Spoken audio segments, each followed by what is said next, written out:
YouTube channel पे स्वागत करता हूँ। इसके पहले वाली वीडियो में हम लोगों ने फिंगर प्रिंटिंग के बारे में पढ़ा था। डीएनए फिंगर प्रिंटिंग में मैंने आपको बताया था कि किस तरीके से जो डीएनए फिंगर प्रिंटिंग के अलग अलग सीक्वेंस होते हैं और किस किस तरीके के टूल्स का हम प्रयोग करते हैं, जिससे ये ज्ञात होता है कि अगर हमें मान लीजिए किसी व्यक्ति का जो डीएनए है किसी दूसरे व्यक्ति के डीएनए से कैसे मैच करवाते हैं, या किसी क्राइम सीन पे हमें किसी तरीके का डीएनए मिलता है तो उसकी मैचिंग कैसे करवाते हैं और किस तरीके के टूल्स का प्रयोग करते हैं और किस तरीके के सीक्वेंस का प्रयोग करते हैं, उस पूरे उसके अबाउट में मैंने आपको सारी इन्फॉर्मेशन दी थी पिछली वीडियो में। आज की जो हमारे वीडियो है, आज हमने कहा था इससे पहले वाली वीडियो में कि हम ट्रांसक्रिप्शन यानी अनुलेखन को पढ़ेंगे। आज मैंने आपका आज की जो टॉपिक है वो अनुलेखन है। अनुलेखन के साथ साथ ही हम जीन एक्सप्रेशन को भी समझेंगे। आप जानते हैं कि अनुलेखन वह प्रक्रिया है जिसके अंतर्गत डीएनए से आरएनए का निर्माण होता है, ठीक। यानी जिसमें हम इसमें क्या क्या पढ़ने वाले हैं कि एक तो जीन एक्सप्रेशन के बारे में अध्ययन करेंगे, दूसरा आपका ट्रांसक्रिप्शन क्या होता है, ठीक, यानी डीएनए से कैसे आरएनए का निर्माण होता है। इसके साथ साथ ही आपको कुछ इमेजेस भी शो होती रहेंगी जो मैंने बुक से लिया हुआ है, जिससे कि अगर आप बुक भी पढ़ते हैं तो आपको ज़्यादा कन्फ्यूजन नहीं होने वाली। मैंने वीडियो को आसान भाषा में समझाने का प्रयास किया है इस टॉपिक को, जिससे आपको बेहतर तरीके से समझ में आएगा। तो आइए आते हैं टॉपिक पे। तो जो हमारा टॉपिक है ट्रांसक्रिप्शन, उसमें मैंने जीन एक्सप्रेशन को भी इन्वॉल्व किया है। आप जानते हैं कि जीन एक्सप्रेशन वह प्रोसेस है जिसके द्वारा डीएनए से फंक्शनल जो है कि प्रोटीन का क्या होता है, निर्माण होता है। तो यहाँ पे मैंने वो प्रोसेस लिखा हुआ है। कभी कभार एक नंबर में आपका पूछा जाता है, क्योंकि ट्रांसक्रिप्शन को समझने के लिए ये स्टेप आपको जानना जरूरी होता है। तो मैंने यहाँ पे लिखा है डीएनए से फंक्शनल प्रोडक्ट्स का जो निर्माण होता है उसे हम क्या कहते हैं, जीन एक्सप्रेशन कहते हैं। और जीन एक्सप्रेशन में जो फंक्शनल प्रोडक्ट होता है उसमें आपका प्रोटीन होता है और आरएनए होता है, यानी आरएनए का निर्माण होता है और उसके साथ ही साथ प्रोटीन का निर्माण होता है। और ये जो पाथवे होता है, यानी एक रास्ता होता है, मतलब प्रोटीन डीएनए से आरएनए और आरएनए से प्रोटीन के निर्माण की प्रक्रिया की जो होती है उसमें जो पाथवे होता है उसे हम क्या कहते हैं, सेंट्रल डोगेमा। कभी कभार एक नंबर में आपका पूछा जाता है कि सेंट्रल डोगेमा क्या होता है। यहाँ पे देखिए मैंने लिखा हुआ है डीएनए का जो डबल स्टैंडर्ड है। आप जानते हैं कि डीएनए के डबल स्टैंडर्ड होते हैं। इसी डबल स्टैंडर्ड से ही ट्रांसक्रिप्शन यानी अनुलेखन प्रक्रिया द्वारा क्या बनता है, आपका आरएनए बनता है। और आरएनए से अनुवादन प्रक्रिया के द्वारा क्या बनता है, आपका प्रोटीन का निर्माण होता है। एक तरीके की पॉलीपेप्टाइड चेन होती है, यानी जो आपके अमीनो अम्ल होते हैं उनके बीच पेप्टाइड बॉन्ड होता है। और एक पेप्टाइड बॉन्ड कई अलग अलग जो अमीनो अम्ल होते हैं उनके बीच पेप्टाइड बॉन्ड जुड़ जाता है और पूरी एक श्रृंखला बन जाती है, जिसे हम पॉलीपेप्टाइड श्रृंखला कहते हैं। और इसी पॉलीपेप्टाइड श्रृंखला को ही हम क्या कहते हैं, आपका प्रोटीन कहते हैं। तो इसमें जो आपका प्रोसेस है डीएनए से आरएनए का निर्माण, जिसे हम अनुलेखन कहते हैं, आज हम इस प्रक्रिया को पढ़ेंगे। और दूसरे सेकेंड डे हम जो आपका डीएनए आरएनए से प्रोटीन का निर्माण होता है जिसे हम अनुवादन कहते हैं, इसके नेक्स्ट टॉपिक में पढ़ेंगे। तो आइए इसे हम डिटरमाइन करके पढ़ते हैं कि ट्रांसक्रिप्शन को मैंने बताया यहाँ पे क्या कहते हैं, अनुलेखन। यहाँ पे मैंने लिखा है डीएनए की स्ट्रैंड से आरएनए पॉलीमरेज। ध्यान दीजिएगा, आरएनए पॉलीमरेज क्या होता है, एक तरीके का एंजाइम होता है जो क्या करता है, डीएनए से आरएनए के बनने में हेल्प करता है। इसमें आपके 3 स्टेप्स होते हैं। तीनों स्टेप्स को आप ध्यान में रखेंगे तो ये ज़्यादा कन्फ्यूज़न नहीं होगी आपको। पहला है इनिशिएशन या स्टार्ट कह सकते हैं, दूसरा इलोंगेशन यानी जो आपके श्रृंखला होती है या जो स्ट्रैंड होता है उसमें क्या होगा, बढ़ोतरी होगी, उसे इलांगेशन कहेंगे। और लास्ट वाला जो होता है उसे हम क्या कहते हैं, टर्मिनेशन यानी स्टॉप। यानी आप जानते हैं कि कोई भी रिएक्शन शुरू होता है और उसके साथ साथ ही वो रिएक्शन क्या होता है, स्टॉप भी होता है। तो इसमें आपका इनिशिएशन है, इलांगेशन है और टर्मिनेशन है। तो इस प्रोसेस को यानी इन तीनों स्टेप्स को आप ध्यान में रखिएगा कि ट्रांसक्रिप्शन का जो स्टेप है, जो स्टेप्स है, यही आपके स्टेप क्या होंगे, आगे आपको समझ में आएंगे। तो देखिए मैंने पहला स्टेप लिया हुआ है इनिशिएशन। आप जानते हैं कि डीएनए पे आपके 2 स्ट्रैंड होते हैं, एक स्ट्रैंड को हम टेम्पलेट स्ट्रैंड और सेकेंड स्ट्रैंड को हम क्या कहते हैं, कोडिंग स्ट्रैंड कहते हैं। और इसमें ये जो स्ट्रैंड होते हैं एक दूसरे के क्या होते हैं, कॉम्प्लीमेंट्री होते हैं, यानी पूरक होते हैं, ठीक। और कॉम्प्लीमेंट्री पूरक होते हैं। इसमें मैंने आप देखिए यहाँ पे लिखा है TA और उसके जस्ट अपोजिट मैंने AT लिखा है, इसे टाटा बॉक्स भी कहते हैं। और साथ ही साथ इसमें जो रीजन होता है एक प्रमोटर रीजन होता है, और इसमें आपका यहाँ पे क्या होगा, ट्रांसक्रिप्शन स्टार्टिंग साइट होती है जहाँ से ट्रांसक्रिप्शन स्टार्ट होता है। यानी कि ध्यान से देखेंगे वहाँ पे मैं फिगर में आपको शो कर रहा होगा कि कहाँ पे कौन सी साइट होती है और कहाँ से आपका इनिशिएशन शुरू होता है।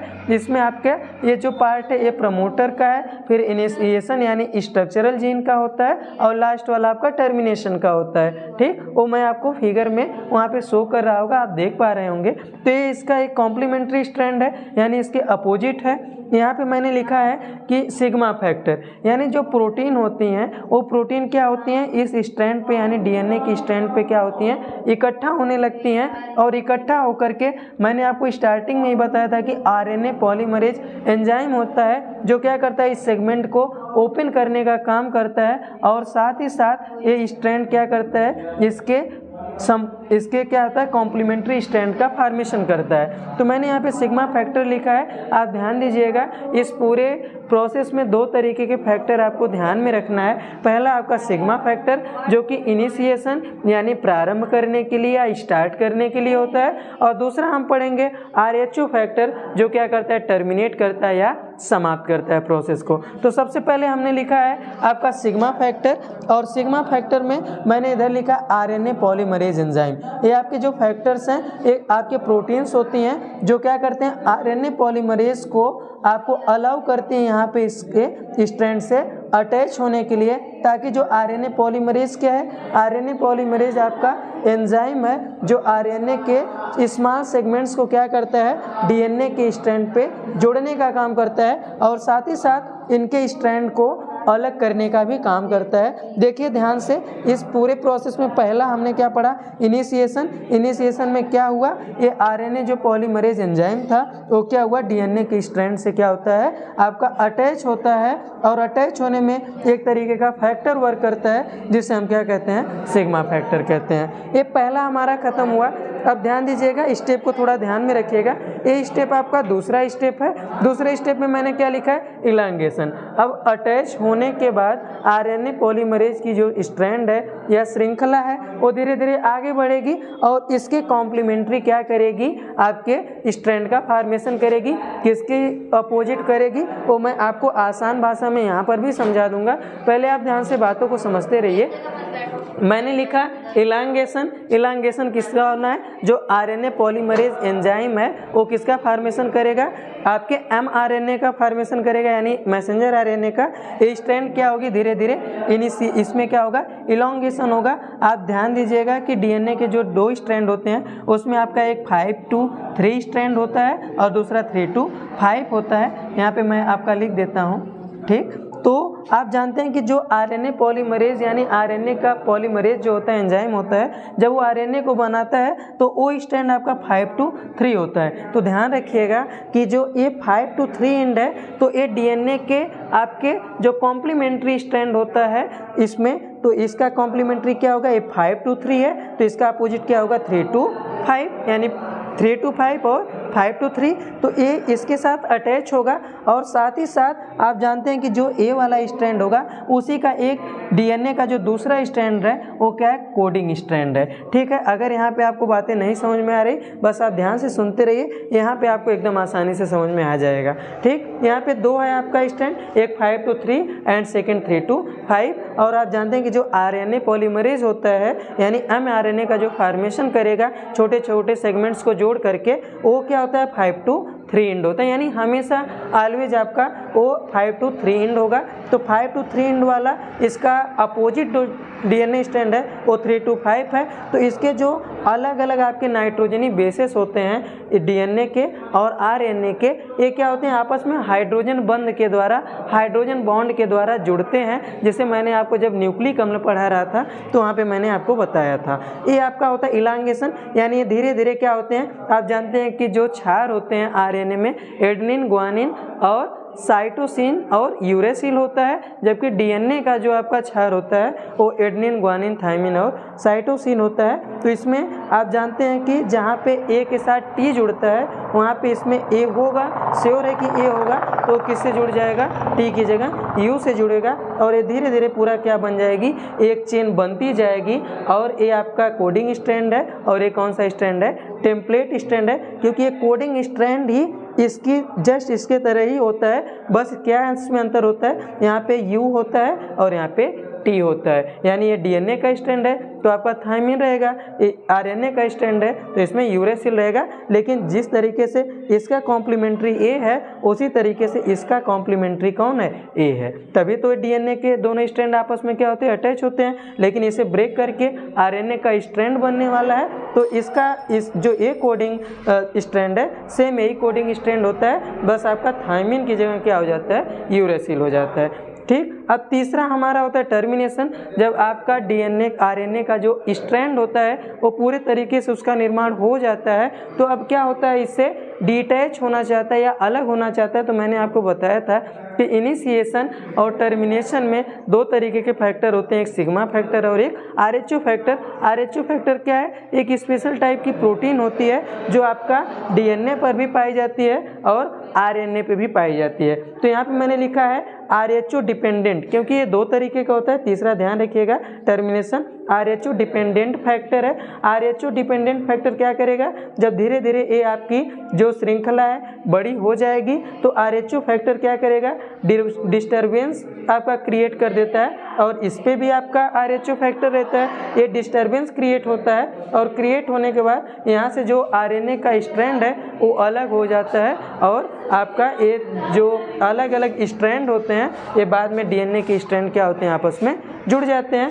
ये दो तरीके से होता है, एक होता है RH डिपेंडेंट होता है और दूसरा यहाँ पे जो मैंने बताया वो क्या होता है, RH इंडिपेंडेंट होता है। यानी कि जो RH यदि एब्सेंस है तब क्या होगा, आप ध्यान से देखेंगे ये भी 5 to 3 एंड है, ये भी 5 to 3 एंड है। मैंने बताया कि यहाँ पे RH नहीं है तो यहाँ पे किसी तरीके का कोई प्रोटीन है नहीं। यहाँ पे जब धीरे धीरे ये क्या होता है, स्ट्रैंड बड़ा हो जाता है, तो बड़ा होने के बाद जब ये एक्सेस अमाउंट में बनने लगता है तो आप जानते हैं कि आपका ये इधर मैंने लिखा है GC लिखा है, क्योंकि जब ये स्ट्रैंड यानी ये जो आपके धागे हैं जब ये बड़े हो जाएंगे या संरचना बड़ी हो जाएगी तो एक लूप के समान हो जाती है और लूप के समान होने के साथ ही ये G और C क्या होते हैं, आपस में बाइंड होने लगते हैं, जिससे कि डिस्टर्बेंस क्रिएट होता है और ये क्या होता है, यहाँ से आपका अलग होकर के बाहर हो जाता है और ये जो DNA के दोनों स्ट्रैंड हैं आपस में क्या होते हैं, जुड़ जाते हैं। यानी सिंपली इसमें किसी तरीके का कोई फैक्टर काम नहीं करता।